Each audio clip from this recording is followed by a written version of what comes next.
I wrote a little song to remind you Choice Hotels get you more of the experiences you value. The Cambria Hotel's got it all. A rooftop bar, have a ball. Cocktails up here feel just right. Is Cambria amazing? Alright. Bring a date, your team, or even your mom. Book direct at choicehotels.com. See you on the roof. Listen, all you New Yorkers. Taxi! Okay, man, we're looking around. This is the 77 WABC minicast. Well, coming in today, well, it's a great Monday. We have Senator Roger Marshall from the great state of Kansas.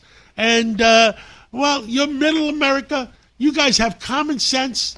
And that's what middle America is known for. And you have a Senate race this year, too. So give us an update, what you think is going on in America, in the Senate races, because it's important that our country goes in the right direction. Senator Marshall. John, great to be with you. When I think of Kansas, I think about common sense, I think about hard work, and I think of values. But what's going to determine the election this year? And we will have a tough race. We certainly expect a very tough race. It is very simple. It's the price of gasoline. But here's the good news. We've seen the price of gasoline drop from $4.50 a gallon to already this weekend it's under $3.50. I went to a couple places. It was like $3.39 a gallon. And it is the price of gasoline is absolutely the barometer for this election going forward.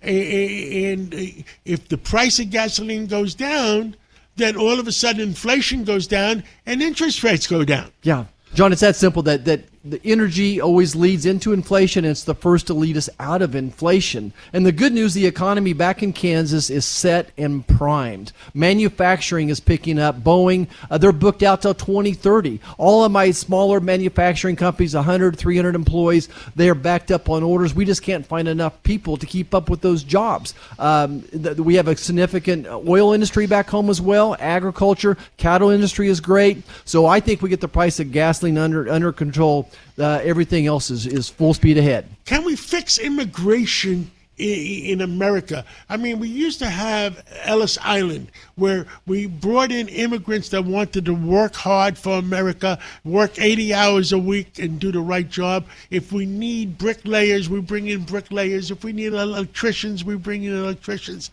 What does it take to fix immigration in America? Well, John, I think to finish the wall, that's the good news is we are finishing the wall. It'll be finished by the end of next year. We have to be able to control the border. We're in favor of legal immigration. So we have to be able to funnel people the right processes. And if there's any president that might be able to fix it, guess what his name is? Donald J. Trump. What a great guess, because I think the American people believe him, that he's as concerned about security as he is about the number of people that are immigrating. Well, when all the immigrants came in, they all pledged allegiance to America. And when the immigrants came in under President Biden, guess what?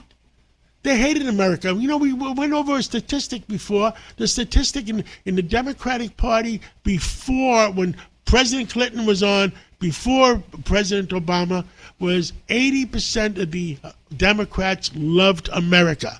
After President Obama and during President Biden, it's down to 29%. What the heck is going on? Yeah, John, it breaks my heart. Here we are on 250th anniversary, and I just encourage all your listeners, sit down with your kids, your grandkids, and tell them why you love this country. Tell them when you became a patriot. Tell them what it was like when your grandfather stormed the beach of Normandy. Whatever it is, we need to share why we love why we love this country. But you're right, there's so many consequences to what happened when 10 or 20 million people came into this country illegally. It drove up the cost of housing, for instance, as well, and brought in this attitude of we don't love America anymore.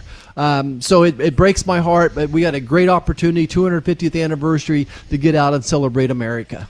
Well, Senator, you know, you're running an election. Do the American people realize, you know, let's go to middle America, your state. Do the American people realize that the Democratic Party right now is being abnormally influenced by the Socialist Party? Well, they do, John. And even just this weekend, I was with my dad, and he said, when I come to your radio show to ask you, how in the world did you let New York elect a communist to run the city? Like, I mean, New York is the front door to America. It's the financial capital of the world, the communication capital of the world. How did it happen? And that we don't want that to happen in Kansas. Back home, we have so many people that had this libertarian streak that they just want to be left alone. They want to raise their family, go to church where they want to, maybe have a fishing boat someday. So, but I think we still got our values right, but we are very concerned about the country. What else would you like to tell the American people on a Monday night? Well, let's talk about maybe Iran just for a second. Excited to hear what Vice President Vance had to say this morning. They're making great progress. As I look at the Iran situation, we're trying to go down 3 roads at the same time. We got to take care of the nukes and make sure that we're not in a forever war. We need to figure out what to do with Lebanon. And then all these other one-off issues, terrorism, missiles, all those things. And the solution there is to use the Gulf countries themselves to regulate the situation. So the big news from last night is the vice president said they're talking about some type of a demilitarized zone between Israel and Lebanon. I think that's a great idea. If we can keep peace there, maybe we can figure out the rest of this story. I agree with you 110%.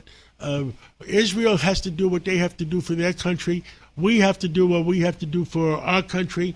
And we're great allies, but we have to worry about America. We have to worry about November. And the American people don't want to pay high gas prices. And we want lower interest rates. Yeah, John, it's just that simple. No more nukes, no forever wars, keep the strait open, and keep gas prices down. Whatever it takes to get there, that's what I'm for. Senator Roger Marshall, thank you so much for what you do, and God bless you, and God bless America. Thanks, John.